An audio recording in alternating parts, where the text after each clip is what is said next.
Bonjour et bienvenue sur runningetry.net. Aujourd'hui, cette vidéo, c'est une interview avec Antoine De Wilde, un athlète français aux performances assez exceptionnelles. Il a un record sur 10 km en 29 minutes 34 secondes. Il a aussi de multiples facettes car il a gagné il y a 1 an ou 2 ans l'Eco-Trail de Paris sur la distance de 30 km. Alors avec lui dans cette vidéo, nous allons voir ses entraînements quotidiens et en particulier son travail de la VMA. Veuillez nous excuser également pour les interférences sonores car ça a été tourné durant le Running Expo à Paris, donc forcément l'environnement est assez bruyant. J'espère que cette interview va vous plaire et quant à moi, je vous retrouve à la fin de cette vidéo. Bonjour et bienvenue sur Tesla Outdoor. Aujourd'hui, je suis avec Antoine De Wilde qui va nous parler de l'entraînement running et trail, notamment sur les distances courtes. C'est un spécialiste des courtes distances, il va se présenter, il va vous donner son palmarès. Attention, ça va très vite. Bonjour Antoine. Bonjour, alors bonjour à toute la communauté running. Donc Antoine De Wilde, plus spécialisé en course sur route, même si j'ai démarré par le cross-country, en étant notamment champion de France junior de cross-country, avec un record à 29,34 sur 10 km. Et puis j'ai fait quelques excursions, notamment sur trail, en remportant l'Eco-Trail de Paris sur 30 km il y a 2 ans. Et aussi voilà, des courses atypiques comme les foulées du bois en 2012 et 2014. D'accord. Donc tu es le coureur très rapide, 29 minutes. Est-ce que le fait d'être grand pour toi, parce qu'en général les coureurs sont, on va dire, plus petits quand même par rapport à toi, est-ce que c'est pour toi un handicap ou ça te fait très un avantage? Non, je ne suis pas sûr que le fait d'être petit ou très grand soit un avantage ou un inconvénient pour courir. Je pense qu'après le corps et le métabolisme s'adaptent vraiment là à son physique pur. Après c'est vrai que du coup je développe une certaine amplitude de foulée où je dois encore travailler sur cette économie parce qu'en allongeant les distances c'est toujours un petit peu plus dur, là notamment au niveau des quadris, de tout ce qui est résistance musculaire, c'est toujours plus compliqué quand on va sur du long. Donc effectivement il faut travailler plus en étant économique sur la foulée, c'est important. Donc comme c'est un spécialiste de la courte distance, on va parler du travail de la VMA. Alors, comment tu travailles la VMA? Est-ce que tu la travailles par bloc, par exemple sur 1 ou 2 mois spécifiques avant une compétition, ou est-ce que tu la travailles tout le long de l'année déjà? Alors moi la VMA je la travaille tout au long de l'année, j'en fais au moins une séance par semaine, ça me paraît important. Et surtout pour entretenir cette certaine VMA, je fais aussi beaucoup de lignes droites en fin de footing.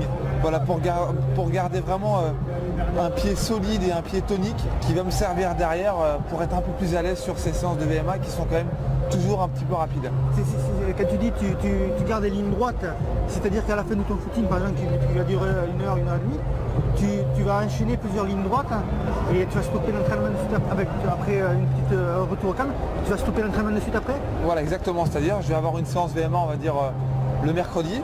Le mardi je vais faire 1 heure, 1 heure 10 de footing à une allure modérée et je vais finir par aller entre 8 et 12 lignes droites, mais assez rapide, pour préparer là entre guillemets ma séance qui aura lieu le lendemain. Ça va me permettre de courir placé, de rester bien gainé et de garder une bonne tonicité au niveau du pied. D'accord. Donc quand tu dis tu travailles la VMA toute l'année, tu fais surtout de la VMA, on va dire, courte, style petite distance, 100-200 mètres, ou tu mélanges dans la même séance VMA courte et VMA longue? Alors moi je mélange pas trop, moi je fais souvent des blocs. Je démarre par de la VMA en nature, donc tout ce qui est 30-30, 45-45, 1-1. Une fois que je me suis fait un petit peu les dents dessus, je m'oriente sur la piste. Voilà, donc là moi je fais plus des blocs de 200, 300 ou 400, mais je suis pas trop un coureur à pyramide. Voilà, c'est assez rare. Mais par contre voilà, je fais 20 x 200, 20 x 300, 20 x 400. Ça peut aussi faire des séances de 20 x 500, donc là on est un peu plus long. Par contre je fais fusionner VMA longue et VMA courte. On appelle ça des séances dites d'affûtage. Par exemple, on peut faire 1000 mètres, une récup assez courte, suivie d'un 400 ou d'un 500 beaucoup plus rapide.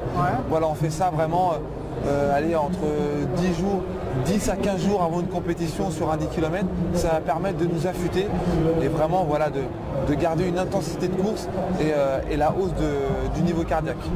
Tu as combien de séances d'entraînement par semaine? Alors moi je suis environ à 10 séances d'entraînement par semaine. Donc oui. voilà, donc je suis amené à faire du bi-quotidien, voilà, 2 à 3 fois la semaine. D'accord. Donc du coup, tu fais combien de séances de VMA dans la semaine alors? Séance de VMA, donc j'en fais minimum une. Et voilà, je peux aller 3 VMA purs, c'est quand même très très rare. Parce que en règle générale, c'est 2 séances de VMA. Oui, parce que alors on récupère beaucoup plus vite d'une séance VMA que d'une séance de VMA longue, ou encore plus d'une sortie longue. Mais après, voilà, il ne faut pas non plus. Je pense que sur une semaine type, si on fait un travail de VMA courte, un travail de VMA longue, une sortie longue, un travail en côte, voilà, sur ces 4 séances-là, si on inclut un petit peu de tempo dans la sortie longue, voilà, je pense que c'est 4 entraînements très complets et il faut se laisser au moins une journée entre chaque pour récupérer, c'est important, par un footing tranquille ou par un petit peu de PPG. Moi je pars du principe qu'un coureur ne doit pas que courir, il doit vraiment aussi extrapoler tout ce qui est autour comme activité. Donc voilà, du coup la semaine est très vite remplie. Donc, du coup quand tu dis PPG, donc c'est du renforcement musculaire. Oui, c'est préparation physique générale. Voilà. Avec le poids du corps ou avec des appareils Alors moi je suis juste avec le poids du corps. Voilà, je suis juste avec le poids du corps. J'ai un outil extérieur qui vient agrémenter ma PPG, c'est la corde à sauter. Voilà, je suis toujours dans ce souci de tonicité du pied. Moi j'ai eu des soucis récurrents au tendon d'Achille. Donc je suis toujours à la recherche un petit peu de cette tonicité du pied et de ce dynamisme. D'accord. Et quand tu prépares une compétition, que tu fais tes plannings d'entraînement, donc que tu mets tes blocs de VMA, à combien de temps, à quel moment tu cesses de vraiment travailler la VMA, de te mettre dans la période d'affûtage? Par exemple, quand tu vas faire un 10 km, à partir de quel moment tu te dis, oh là, il va falloir que je lève le tempo pour être prêt physiquement à la course? Alors, je vais stopper les VMA longues, aller à J-8 environ, mais par contre une VMA courte je vais en placer une même à J-4. Voilà, souvent moi ma semaine type avant une compétition, voilà, je fais un petit footing appuyé le lundi, je fais une séance de PPG le mardi, je fais une séance de VMA courte le mercredi, et le jeudi je fais un footing où je vais pousser un petit peu sur la fin sur 3-4 km, voilà, en me mettant sur des allures au seuil. Le vendredi je fais repos, voilà, mais 2 jours avant, mais là c'est constamment une journée de repos, et le samedi je fais un échauffement complet, un footing, un petit peu d'éducatif et qui va se suivre par des lignes droites. D'accord. Échauffement complet, quand tu dis que tu fais un petit footing, du travail des éducatifs pour les pieds et pour les jambes, ça te prend combien de temps grosso modo? Ça te fait une séance de combien? Alors moi le samedi je fais une séance de 45 minutes environ, je reproduis exactement le même échauffement que je vais reproduire le dimanche. Exactement le même, sauf que je ne fais pas de compétition du coup, mais je vais reproduire vraiment exactement le même. C'est-à-dire voilà, 20-25 minutes de footing en appuyant un petit peu sur la fin pour faire la même montée de rythme cardiaque. Mais en plus quand on a l'habitude de s'entraîner 1 à 2 fois par jour, le fait d'avoir une journée de repos le vendredi, on est toujours un petit peu pâteau le samedi. Ensuite je vais faire quelques exercices de coordination et de ligne droite. Et derrière, voilà, 5-6 lignes droites de 150 à 200 mètres, quand même des longues lignes droites. Et voilà, et ensuite je m'hydrate bien, et je m'étire un petit peu 5-10 minutes et c'est bon. Et on va finir juste par ce que tu comptes faire plus tard, parce que tu me l'as dit tout à l'heure, tu vas t'orienter un petit peu vers des distances un peu plus longues. En plus comme Mizuno est ton partenaire qui fait la Saint-Élion, comment tu vas adapter cet entraînement, parce qu'en fait c'est un entraînement qui est assez physique, fait vraiment pour les distances courtes. Comment tu vas l'adapter? Est-ce que par exemple une séance de VMA va sauter et il va y avoir la place d'une sortie encore plus longue? Ouais, je pense que voilà, ça c'est le bon compromis. Au jour d'aujourd'hui, je suis plus un coureur de 10 km et de semi. Maintenant, j'aimerais m'orienter en étant un coureur de semi et de marathon. Donc voilà, en plus, quand on est un coureur de cours, moi j'ai plus, je pense, au jour d'aujourd'hui, une facette que je dois travailler, c'est l'endurance active. Donc rajouter ça par des sorties longues, ça me paraît important.